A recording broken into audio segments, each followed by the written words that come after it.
अब देखो यार, अगर तुम लोग क्रिस जेरिको के फैन हो तो ये वीडियो तुम्हारे लिए मस्ट सी होने वाली है, क्योंकि गाइस एईडब्ल्यू के वर्ल्ड इन पेपर व्यू के पहले जेरिको को लेकर बहुत ही बड़ा बवाल हो चुका है। क्रिस जेरिको के बैक स्टेज पर सेक्सुअल असल्ट करने को लेकर क्रिस जेरिको बुरी तरह से एक्सपोज हो चुके गए। तो गाइस इसीलिए अगर आपको जानना है कि एईडब्ल्यू में जेरिको को लेकर कौन सा बड़ा बवाल हो चुका है और क्यों एईडब्ल्यू कंपनी पॉसिबली इस बवाल की वजह से जेरिको को फायर भी कर सकती है, तो गाइस इस वीडियो को एंड तक जरूर देखना। वेल गाइस, ये बात तो मैंने आप लोग को ऑलरेडी बताई गई कि पिछले एक हफ्ते से सोशल मीडिया के ऊपर सीएम पंक के लॉयर और जेरिको के बीच में लगातार आर्गुमेंट चल रही गई। और गाइस, जहां सीएम पंक के लॉयर का ये कहना था कि एईडब्ल्यू के ब्रॉल के बारे में कोई भी बात नहीं कर सकता है, वहीं सीएम पंक के लॉयर को जेरिको ने जवाब देकर सोशल मीडिया पर यह कहा था कि वो यहां पर एईडब्ल्यू के ब्रॉल को लेकर कभी भी कोई भी बात कर सकते गए, क्योंकि जेरिको ने एईडब्ल्यू के अंदर कोई भी एनडीए डील साइन नहीं किया है। और गाइस, यहां पर जेरिको सोशल मीडिया पर यह धमकी दे रहे थे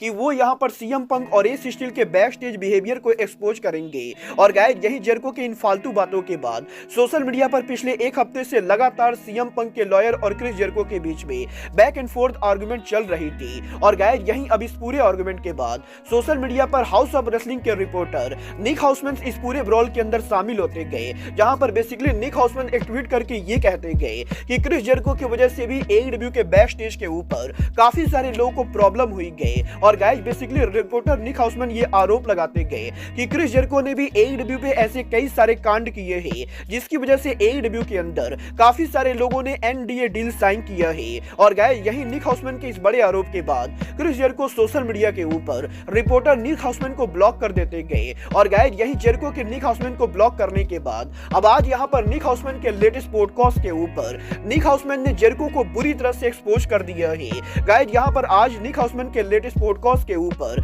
निक हाउसमैन का ये कहना है कि एईडब्ल्यू के अंदर जेरिको ने पिछले 4 सालों के अंदर बैक स्टेज पर काफी सारे उल्टे सीधे कांड किए हैं। और इवन यहाँ पर जब 2019 के अंदर एईडब्ल्यू कंपनी का फाउंडेशन हुआ था, तो गाइस एईडब्ल्यू के अंदर क्रिस जेरिको ने बैक स्टेज पर किसी फीमेल रेसलर के साथ गलत बिहेवियर किया था। और गाइस, जेरिको के इस बिहेवियर की वजह से उस फीमेल रेसलर ने एईडब्ल्यू कंपनी को लीव कर दिया था। और गाइस, यहाँ पर निक हाउसमैन ये कहते गए कि क्रिस जेरिको एईडब्ल्यू के बैक स्टेज के ऊपर बेसिकली यहाँ पर ठरकी वाली हरकतें करते गए। और गाइस, यही निक हाउसमैन के इस पॉडकास्ट के बाहर आने के बाद अब एईडब्ल्यू रेसलिंग की ओरिजिनल सुपरस्टार काइली रे ने निक हाउसमैन को सपोर्ट कर दिया है। वेल, अगर आप लोग को नहीं मालूम है कि काइली रे कौन है, तो गाइस मैं आपको बता दूं, 2019 में जब एईडब्ल्यू कंपनी का फाउंडेशन हुआ था, तो काइली रे एईडब्ल्यू के फीमेल रेसलर के तौर पर काम किया करती थी। और एईडब्ल्यू कंपनी के शुरुआती दौर के ऊपर काइली रे एईडब्ल्यू के फैंस के बीच में काफी ज्यादा पॉपुलर थी। बट गाइस, एईडब्ल्यू के पहले पेपर व्यू डबल और नथिंग और ऑल आउट पर काम करने के बाद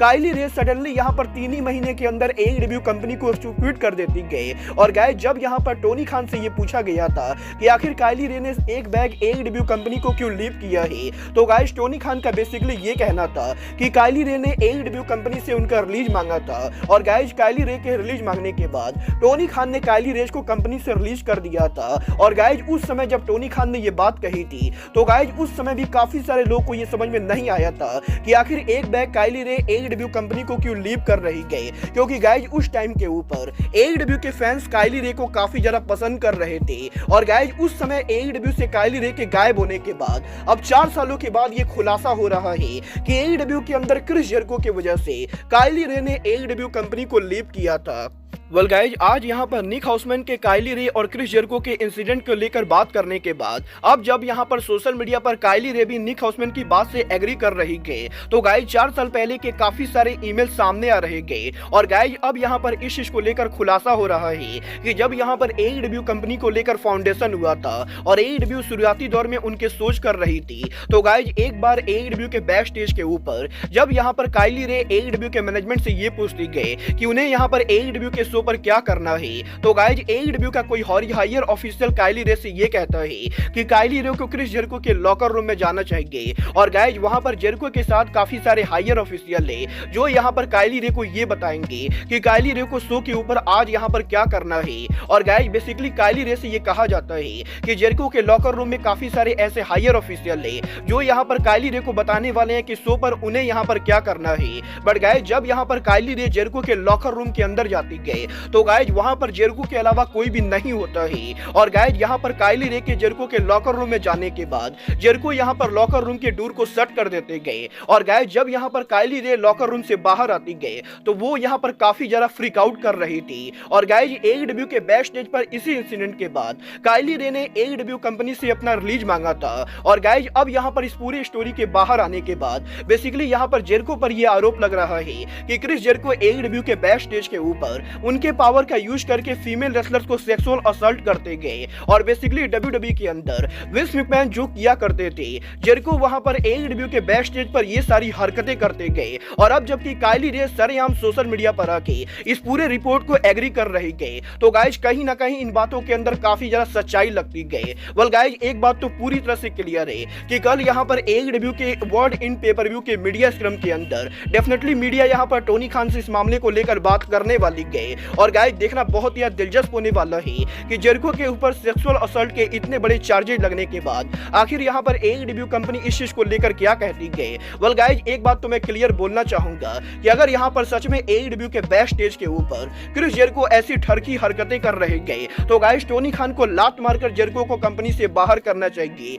क्योंकि गाइज AEW के अंदर ऑलरेडी रिक फ्लेयर जैसे ठरकी बुड्ढे शामिल है। और गाइज रिक फ्लेयर जैसे ठरकी बुड्ढों के आने के बाद अगर यहाँ पर जेरिको भी ऐसी हरकतें करते गए तो ये यहाँ पर AEW के लॉकर रूम के लिए बिल्कुल भी बढ़िया नहीं होने वाला है। वेल अब ये तो आने वाला टाइम बताएगा कि जेरिको के ऊपर ये जो सीरियस एलिगेशन लगे गए ये एलिगेशन कितने सही साबित होते गए। बट गाइज फिलहाल के लिए आज की इस वीडियो में बस इतना ही। मैं मिलता हूँ आपसे अपने अगले वीडियो में। बट गाइज तब तक के good bye, good night and bang.